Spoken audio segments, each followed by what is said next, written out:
Hello you guys, welcome back to my channel. My name is Bekah and here I share all things Disney vacation planning, tips for taking little kids to Disney, and vlogs of all of our Disney adventures along the way. Today I am going to walk you through the entire process of planning a Disney vacation in 2024.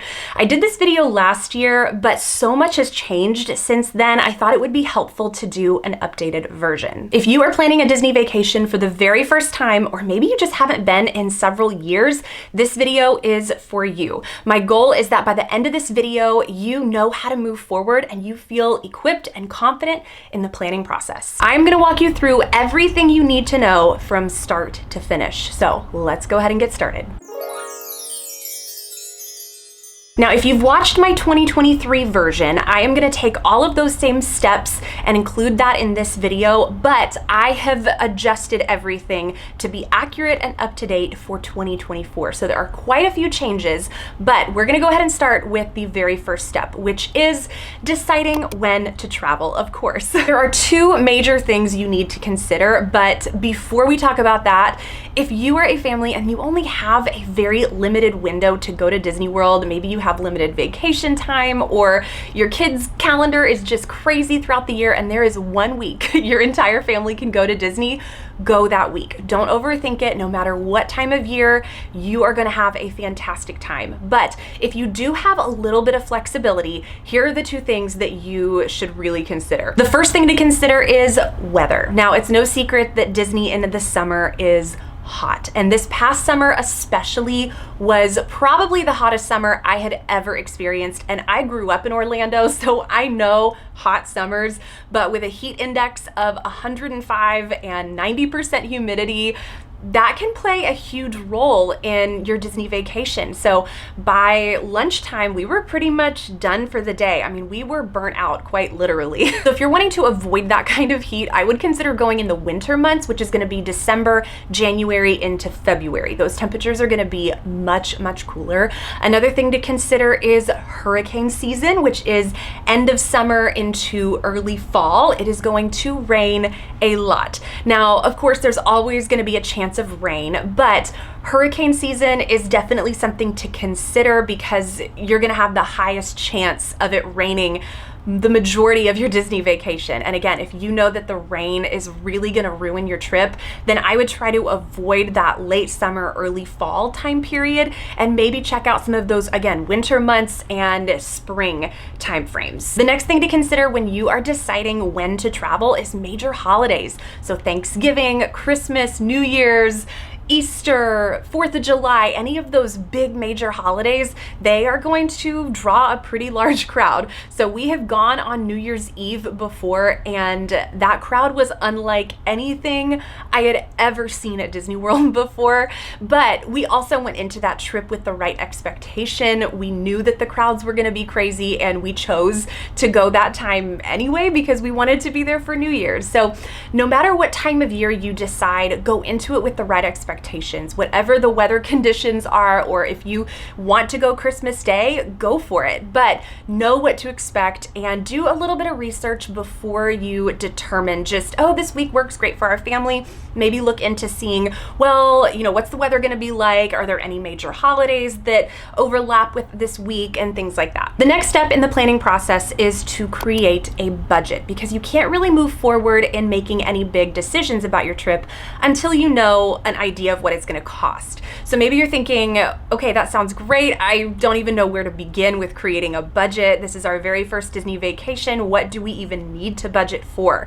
So I have actually created a budget template that you can download. I'll have it linked below in the description box, but this template is going to do all the math for you, and it's going to show you all of the different categories that you need to budget for, and things that you may not even realize you need to budget for, you're going to find on this template. So things like airport parking, and it's going to factor in tax to your dining, and a place for you to add in how much you're going to budget for tip at sit-down restaurants. Again, things that you may forget to budget for that can add up really quick. This template is completely customizable, and once you have it downloaded, all you have to do is import it into Google Sheets, and you have access to this template forever. So it's a really great resource. Definitely check it out if you need help knowing where to begin in the budgeting process. It's also great because it allows you to play around with different trip options and trip styles. So you can plug in the resort you're wanting to stay at and how many tickets you're gonna need for your family, and it gives you that grand total. And maybe you look at that grand total and you're like, ooh, okay, this is way more than I thought it was gonna be. Why don't we scale back on a couple of dining reservations? Or why don't we do 4 park days instead of 5? Why don't we, adjust some things? And you can, again, play around with it. And again, it gives you a really great visual in the budgeting process. All right, now that we have a budget, the next step in the planning process is choosing which resort you are going to stay at. This is one of my favorite parts of the planning process. It is so fun because the resort really does play a huge factor in your Disney vacation experience. So the first thing is going to be deciding if you are staying on or off property. That is the big question. Basically, on property means it is a Disney-owned resort hotel. Off property means it is a non-Disney hotel or a vacation rental home, an Airbnb. Anything that is not owned by Disney means off property. So let's quickly talk about some of the pros and cons of staying off property. The first pro, of course, is that you are going to save a significant amount of money. This is definitely the more budget-friendly way to go, especially when you start looking at vacation rental homes that are 3, 4, 5 bedrooms. And that leads into the next pro of staying off property, is that you're most likely getting way more space. So for the amount of money that you are spending, of course, Disney offers these kind of accommodations where you have a living room and full kitchen, but the amount of savings that you can have by staying off property with those same amenities of a full kitchen, living room, multiple bathrooms, washer and dryer. A lot of times these homes come with a private pool, so tons of amenities for a fraction of the cost of what Disney is going to charge you for something similar. Now let's talk about some of the cons of staying off property. Of course, you don't have access to Disney transportation. So if you are flying, you'll need to figure out some kind of rental car. Of course, there is Lyft and Uber, and you could definitely go that route, but that can add up quick. So just do the math and do a quick cost comparison between how many Ubers you think you would use during your vacation and compare that to a rental car. A lot of times I have found that the rental car option is just the better fit for us whenever we have stayed off property, especially with a baby, a toddler, just in that season of life. The other con is that you don't have access to early theme park entry. This is where all Disney resort guests have access to the theme parks 30 minutes before all other guests. Now, I know 30 minutes may not seem like a lot, but you really can accomplish a lot in that 30 minutes, and you get a really nice head start to your day before the park even officially opens. But when you're staying off property, you don't have access to that additional 30 minutes, and that may not be a big deal if you're considering staying off property and you're thinking, we don't really get to the parks until well after 9 a.m. anyway, so that wouldn't really affect us, that may not be an issue. Now let's talk about some of the pros and cons of staying on Disney property. Of course, when you are staying at a Disney resort, you are right in the middle of the Disney magic. You are in that Disney bubble. Now, some will argue that that's not really a pro. Some people like being able to leave and go back to their non-Disney hotel or their Airbnb and just have a little bit of a break from the Disney everything. But other people love being totally immersed in that Disney feel. So that's definitely what you are getting when you are staying at a Disney resort. The next pro is that you have access to Disney transportation. Depending on which resort you decide on, you'll either have bus access, monorail, boat, Skyliner. There are so many different transportation options, and you have access to all of that when you stay at a Disney resort. So that is really nice. You don't have to worry about taking an Uber or having a rental car. All of that is provided for you once you step foot on Disney property, which is really nice. The other pro, like I mentioned earlier, is that you do have access to early theme park entry. So you get that 30-minute head start to your day at all 4 Disney parks, which is really nice. And if you are staying at a deluxe resort, deluxe only, you get access to extended evening hours where the parks on select nights will stay open an additional 2 hours past the park close time, which again is another perk of staying deluxe. And of course, you have access to all of the resort amenities. So a lot of these pools are just spectacular. You have access to a lot of amazing dining options, resort activities. So tons of pros of staying on property. But the one con is it is so expensive. Disney is gonna charge you an arm and a leg to stay at a Disney resort. If you have your heart set on staying at a Disney resort and that is just part of the Disney experience for you that you have to have, just know it's a lot of money and it's really expensive. I will share a couple of money saving tips for resorts specifically here in just a minute, but let me quickly go over your resort category options if you are staying on Disney property. Let's say you have decided to stay on Disney property. There are 3 different resort categories that you need to know about before you start looking into which resort is going to be a good fit for your family. So the first category is the lowest tiered, and that is referred to as the value category. These resorts are a little bit more of a motel style, but don't let that steer you away from value, because these are the most affordable rooms on Disney property, and the rooms were just recently renovated, so they are really nice. So even though you have that motel building style with the exterior entrance, they are really fun resorts. So very kid friendly, and they're great if you just need a place to sleep. If you are going to be at the parks from sunup to fireworks, this is going to be a great option for you. And again, like I mentioned, these are great for little kids. So the theming is just larger than life. It is so fun if you really do want to be fully immersed in that Disney atmosphere.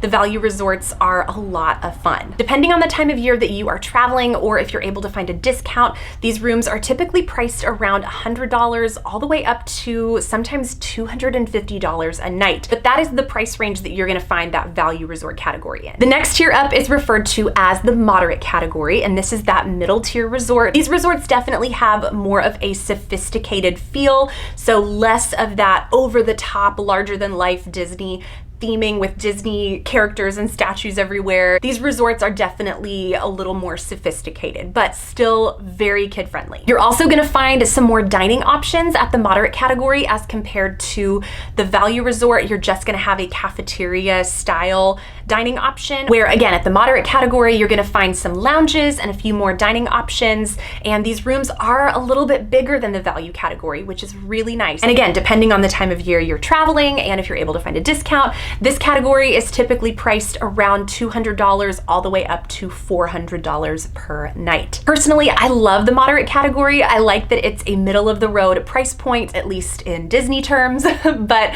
I love that you get a few more amenities in this category that you don't get at the value. And the highest tier is referred to as the deluxe category. These are gonna be the fanciest, most expensive rooms on Disney property, but you also get really incredible proximity to the parks. At a lot of these resorts, you can walk to Epcot or Magic Kingdom. You have the monorail option, a boat option, you're on the Skyliner. So a lot of different transportation perks that you don't get by staying at the value or the moderate. They have some of the best dining options on Disney property. The pools are just spectacular. Everything about the deluxe resorts just feels like luxury. So I am a deluxe girl through and through.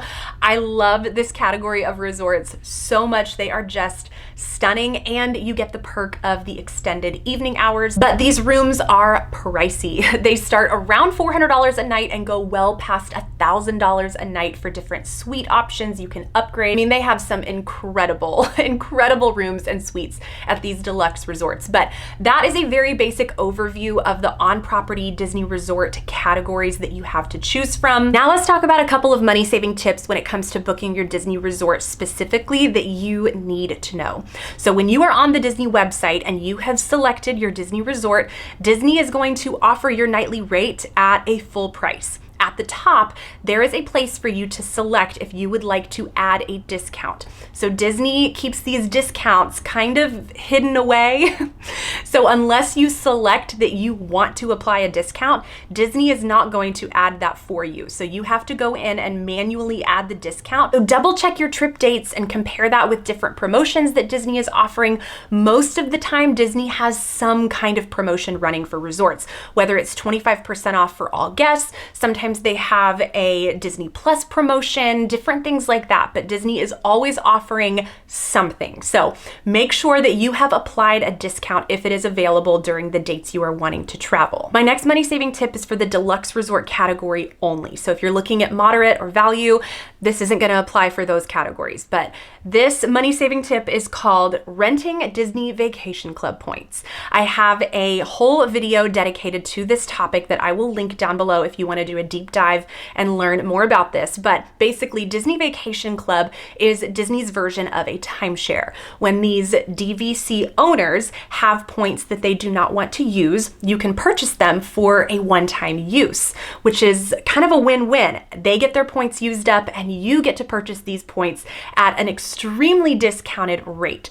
So that is how I'm able to stay at Deluxe Resorts for 40 to sometimes 65% off. I'm not even kidding. So if you have a deluxe resort style, but you may not have a deluxe resort budget, definitely look into renting Disney Vacation Club points. Again, I'll have that video linked down below if you want to learn a little bit more.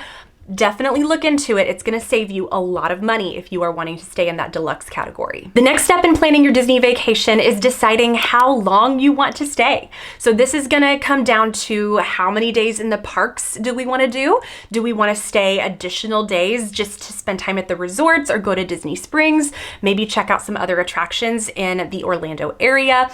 All of that, of course, is so dependent on what your family is looking to do. My recommendation when it comes to how many park days should you do, I would say minimum 5. If you have the flexibility to have a longer trip, I would say 5 park days is the minimum I would do. That way it gives you time to repeat one park.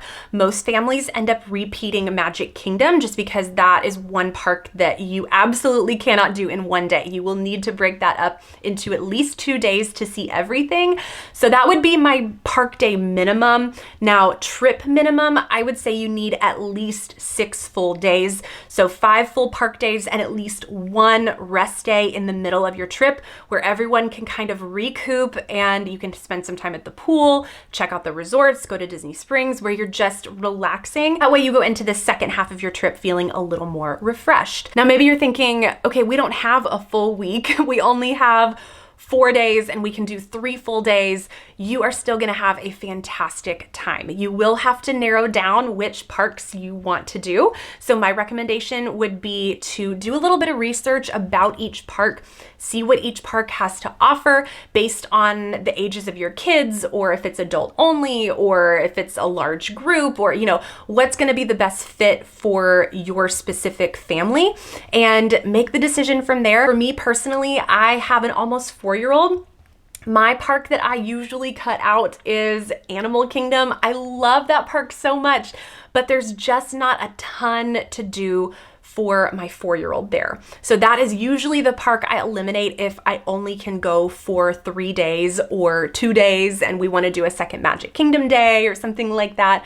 So look at each park and see what it has to offer, just different shows and attractions and dining, and go from there. But 6 full days, 5 park day minimum would be my recommendation, especially if this is a once in a lifetime trip. The next step in the planning process is creating your itinerary. Now, I actually have an itinerary template that you can print out down below. And if you are someone like me and you like having a hard copy and just that visual in your hands of being able to map out your day, definitely check that out. But the first thing you're gonna do is, of course, deciding which order that you are going to visit each park in. Now, there's really no wrong way to do this, but here are a couple of recommendations. The first thing I do when I am mapping out which parks I'm going to do in which order is I look at the park hours and I also check holiday parties. So if you are headed to Disney during Halloween or Christmas time, make sure to look at the party schedule, because Magic Kingdom is going to close at 6 p.m. on those nights.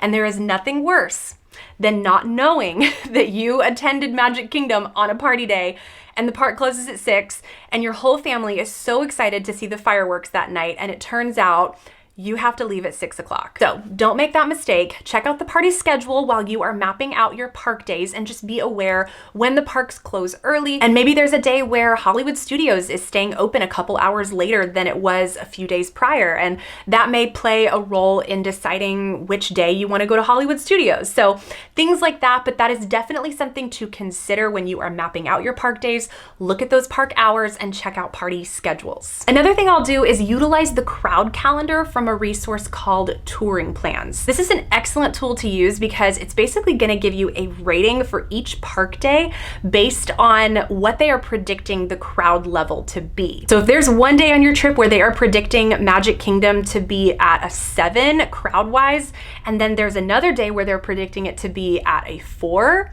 I would try going on the day where they're predicting it to be at a 4. And I've had pretty good success with this. Obviously, it's just a prediction, so there's no way to actually know what the crowds are going to be on that day, but it is helpful, and I've had pretty good success using this tool. All right, now that we have our itinerary of which park days we are visiting on which day, the next step in the planning process is mapping out our dining reservations. The first thing is deciding if you want to utilize the dining plan. This is basically where you prepay for your food and you are given a certain amount of meal and snack credits to use at quick service and table service restaurants throughout your vacation. Now, the argument is whether or not you actually save money going this route. I have an entire video all about the dining plan where I actually do the math. I break it all down for you. If you really want to dive into a little more detail about the dining plan, I'll have that video linked down below for you. I feel like that would really help you determine if it's going to be a good fit for your family. I think the number one pro is the convenience factor of knowing that all of your food is paid for and all you have to do is scan your Magic Band to pay for all of your meals for your trip, even though it's already paid for. For some families, it's a great fit. Other people feel really strongly against it. So for us, it's not something that we utilize. I like having a little more flexibility with our meals, and with having an almost 4-year-old, she's not really eating traditional meals in this preschool stage. She's more of my little snacker. So the dining plan just isn't a great fit for us, but it's definitely something to look into, do a little bit of research, and decide if it's gonna be a good fit for your family. And before I get started talking about dining reservations, it is important to know that you can just utilize the walk-up quick service dining options at Disney World and still have a great vacation.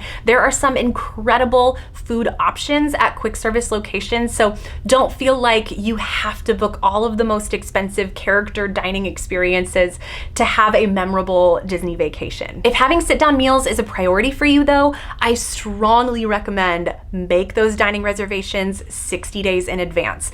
These reservations a lot of times go quick, especially for the really popular restaurants. So here's what you're gonna do. You are first gonna make a list of all of the restaurants and dining experiences that your family wants to do. You are then gonna coordinate each restaurant with a park day. And here's what I mean by that. If you are headed to Hollywood Studios and you have your heart set on having breakfast at Ohana, that is not gonna be the ideal park day to coordinate that breakfast. Because Ohana is in the Magic Kingdom area, it's not very conveniently located to finish up breakfast and then get over to Hollywood Studios very quickly. A better option would be making a breakfast reservation at Hollywood and Vine. That way you are already in Hollywood Studios and you can go straight to your character breakfast. Another option would be Topolino's. That's another great character breakfast, and you are right on the Skyliner and you have really easy access directly over to Hollywood Studios. So you can see how I've coordinated my breakfast to line up with which park day I'm doing that day, where Ohana would be a great meal to do on a Magic Kingdom day, where you can just pop right over from Magic Kingdom. You can take the monorail, you can take the boat, you have really easy access. So that's what I mean by coordinating your restaurants to your park day and map them out from there. Here's what you need to know about actually making your dining reservations. You are allowed to make reservations 60 days out from your check-in day. If you are staying on property at a Disney resort, you can actually book your dining 60 days out plus the length of your stay. So let's say you are staying 5 nights, you can technically book dining 65 days out, if that makes sense. But it's from the start of your check-in day through the end of your trip. So you can make all of your dining reservations in one morning.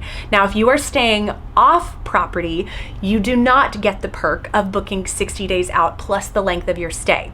It's going to be 60 days out plus each individual day.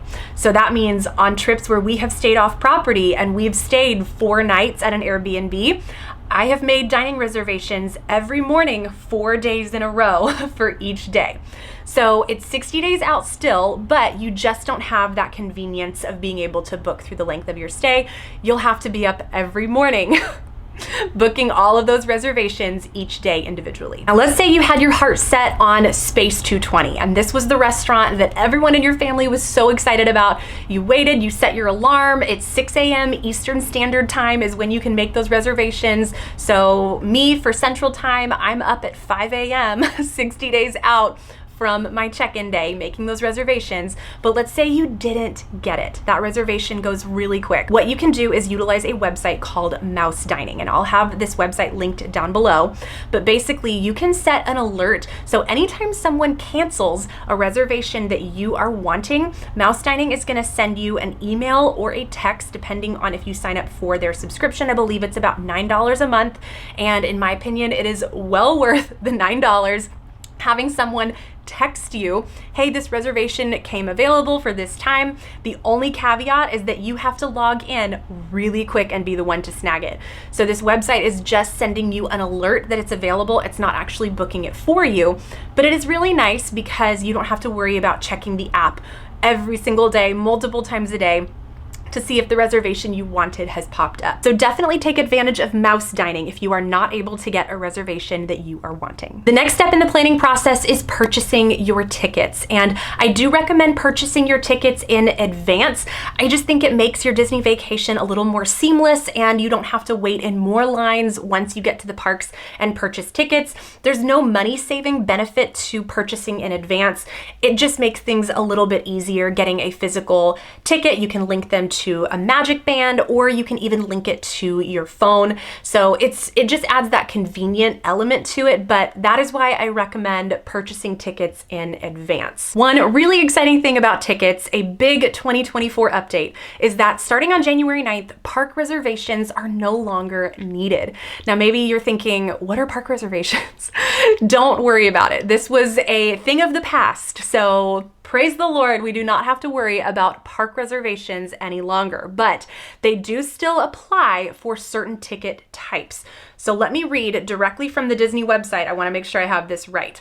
So for most people, I would say the majority of you watching this video fall into this first category. You do not need park reservations if you are purchasing a single day ticket, a multi-day ticket, or a vacation package ticket. So most likely you fall into one of those categories. Park reservations will still be required if you are purchasing tickets for a student group, sport or conventions, or if you are an annual pass holder. So I'm an annual pass holder, so it really stinks that I still do have to make park reservations, at least for right now. But if you have a single day, multi-day, or a vacation package ticket option, you don't have to worry about park reservations any longer. You just purchase the tickets and you can show up to whichever park is on your personal itinerary for the day. The next ticket topic is deciding if you want to purchase the park hopper ticket. So basically, this ticket option gives you access to enter multiple parks per day. As compared to a single day ticket, you can only enter Magic Kingdom. And once you've entered Magic Kingdom, that is the only park you can visit for the day. You can leave and come back as many times as you like, but it can only be that one park. If you have a park hopper, you can start the day and go grab breakfast at Magic Kingdom, and then you can head over to Epcot, or you can and then go to Animal Kingdom. So you can visit as many parks as many times as you'd like. Another big update for 2024 is that you no longer have to wait until 2 p.m. to park hop, meaning you could go get a coffee at Magic Kingdom at 8 a.m. and then you could stroll into Epcot at 9:30, which is incredible. So you can park hop at any time of the day. And let's talk about discounted tickets, because this is another question I get a lot. How can we get our tickets cheaper? Where's the deals? Where's the discount? So my number one recommendation is going to be Undercover Tourist or the DVC rental store. Now, going DVC rental store, you can purchase a minimum 2-day ticket.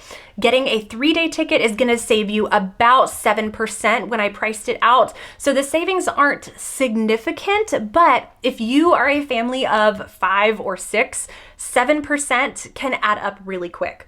So check out DVC Rental Store and their ticket options. Again, it's not significant, but it might still be worth it depending on how many people you have in your party. The next step in the Disney planning process is booking your transportation from the airport to wherever you are staying. Now, if you do plan on getting a rental car, obviously that checks that box. But if you are staying on Disney property and you plan on utilizing Disney transportation, you'll still need to get from the airport to your resort. So you have a couple different options. Your first option is called Mears Connect. Now, if you are familiar with the Magical Express, this is located where the Magical Express used to be on the ground floor of the airport. They no longer offer a luggage transfer, so you will have to go get your own luggage, but this is a group shuttle style transportation service. It's $32 round trip per adult and $26 round trip per child, and kids under 3 are free.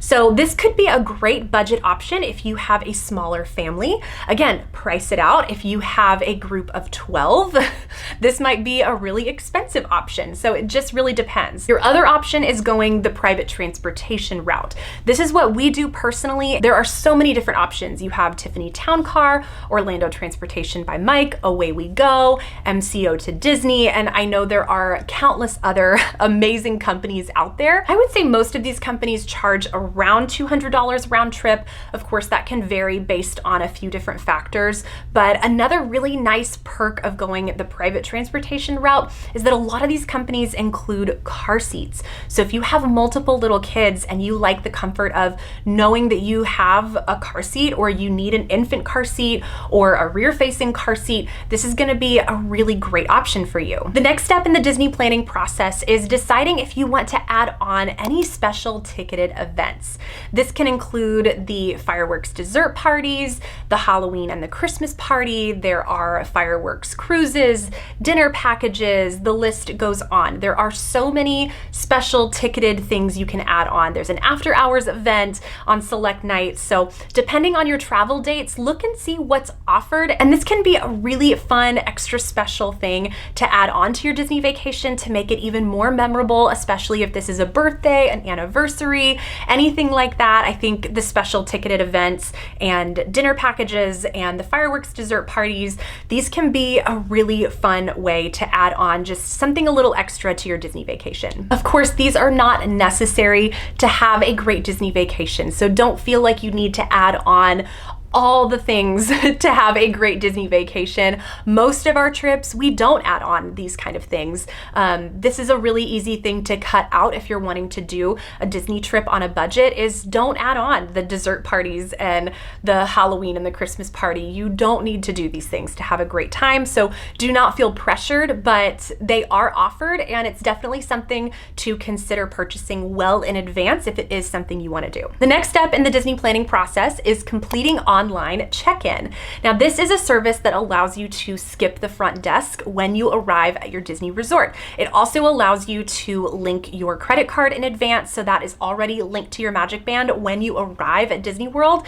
You can also set a personal PIN number, so that way whenever you make purchases, that's already set up on your Magic Band and linked in your account, and that is good to go. You can also submit a room request here. Now, these requests are pretty vague. They're things like near an elevator, on the ground floor. So it's not going to allow you to submit an actual, like, I want this room with this view. It's, again, very vague room requests, but completing online check-in is definitely a way that you can at least have something submitted when it comes to which room you would prefer in which location at your resort. Your next step in the planning process is getting familiar with Genie Plus well in advance before your trip arrives. This is Disney's pay to skip the line service for all of the rides and attractions and shows. But again, don't wait until day one of your vacation when you're going in to purchase Genie Plus and you have no idea how to even book your first lightning lane, is what it's called. There are so many resources out there if you want to do a deep dive into Genie Plus before your vacation. I actually have an entire playlist of videos where I share my Genie Plus strategy at each park. It's definitely geared towards little kids and toddlers and what my strategy would be with with a 2-year-old or a 3-year-old, but definitely check it out if you have younger kids. I think this could still be a helpful resource if you're wanting to get an idea of how to structure your day using Genie Plus. Another helpful thing to know about Genie Plus is that it can be really difficult to budget for because the price fluctuates daily per park. So Disney actually doesn't announce the price for Genie Plus for each park until midnight the day of. So you can definitely estimate how much it's going to be. So for instance, today, Genie Plus is priced at the multi-park option. If you're doing the park hopper, is $23 per person per day. Magic Kingdom is also priced at $23 per person. Epcot is priced at $17 per person. Hollywood Studios is $21 per person, and Animal Kingdom is $15 per person. And again, these are the per day costs. So you will have to purchase Genie Plus each individual day. There is no group Genie Plus package that you can buy in advance. It's just something you have to purchase daily. And again, the price fluctuates. So you can definitely estimate the cost, but it can be difficult to budget for. The last thing I'll say about Genie Plus is that if this is your very first Disney vacation, or this is your once in a lifetime Disney vacation, I highly recommend Genie Plus. I know it can add up really quick, especially if you have a family of 5, family of 6, like that's a lot of money for each individual person per day, but I do think it's worth it. If you don't have Genie Plus, you will be standing in lines that are astronomical and you will spend so much of your day just waiting in lines. That is why I think Genie Plus is worth it. That way you can skip all those lines and you can accomplish way more, and you feel like you are able to experience the park just a little bit more, and you're not spending the majority of your day waiting in line. All right, we are nearing the end. The last step in your Disney planning process is to schedule your grocery delivery order. And yes, I do have groceries delivered to my Disney resort. So I will have things like breakfast items, snacks, a case of water. When my little one was a baby, I would have diapers, wipes, formula, all of that delivered to our resort. That way I didn't have to travel with it. So that was one less thing to pack and worry about. Another thing I'll include in the order is toiletries, especially if we're staying a little bit longer. I'll have things like sunscreen and just different toiletry items delivered to our resort. But what I'll do is 24 hours prior to my check-in day, I will schedule an Amazon Prime delivery. So I will either go through Amazon Fresh or Amazon Whole Foods. There are 2 different options. Both are very similar. I've had the same experience no matter which way I go. So this past trip I did Amazon Fresh, and I scheduled that delivery to be about 2 to 3 hours after we checked in. All I had to do was change the delivery address in my Amazon account to our Disney resort. It's dropped off with Bell Services, and I'm able to go pick that up and take it to my room on my own, or I can call down to Bell Services and have them bring it to my room for me. There is a $6 charge for every delivery. For me, that $6 has been well worth it in the past because a lot of times it's just me and my 4-year-old at Disney. So I will definitely take advantage of Bell Services bringing my groceries to me. This is also a great money saving tip because we're able to skip out on breakfast reservations most of the time, or a quick service breakfast, and just grab something really quick in the room. Especially my daughter, she has to have breakfast first thing in the morning, right when she wakes up. So I like having things like yogurt and toast and oatmeal ready to go in our room. That way she has her breakfast first thing in the morning. So that is the last step, is scheduling your grocery delivery. All right, that is everything you need to know about planning your Walt Disney World vacation in 2024. Definitely go check out some of my other videos if you want to do a deep dive in some other Disney topics, if you want to learn more about Genie Plus, what to pack, money saving tips, taking little kids to Disney, all kinds of different topics when it comes to planning your Disney trip. I've got it all. Or if you want to go back and watch some of our trip vlogs, I have documented trips from the past several years, so you could go back and see how I structure our Disney trips, how I do our travel days and things like that. And definitely comment below if you have any specific questions in the planning process. I hope this was helpful, and if you are new and this is the very first video of mine that you are seeing, I would love for you to stick around and subscribe for more Disney content. Thank you guys so much for watching. Go ahead and give this video a thumbs up. It really helps support my channel. Thanks again, and I will see you in my next one. Bye.